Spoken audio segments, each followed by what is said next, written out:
l'ensemble du territoire. La seconde décision que j'ai prise, c'est la fermeture des frontières. Nous devons nous assurer que personne ne pourra rentrer pour commettre quelque acte que ce soit. Et en même temps que ceux qui auraient pu commettre les crimes qui sont hélas constatés puissent également être appréhendés s'ils devaient sortir du territoire. C'est une terrible épreuve qui, une nouvelle fois,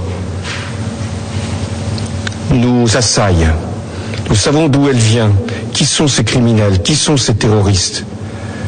Nous devons, dans ces moments si difficiles, et j'ai une pensée pour les victimes, très nombreuses, pour leurs familles, pour les blessés, nous devons faire preuve de compassion et de solidarité.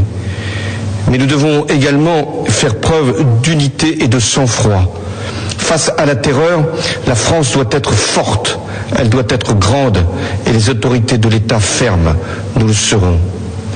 Nous devons aussi appeler chacun à la responsabilité.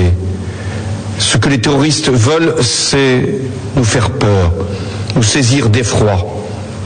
Il y a effectivement de quoi avoir peur, il y a l'effroi, mais il y a, face à l'effroi, une nation qui sait se défendre, qui sait mobiliser ses forces et qui, une fois encore, saura vaincre les terroristes.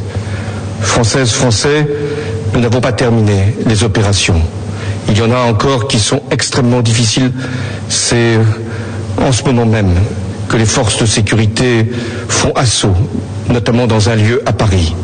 Je vous demande de garder ici toute votre confiance dans ce que nous pouvons faire avec les forces de sécurité pour préserver notre nation des actes terroristes.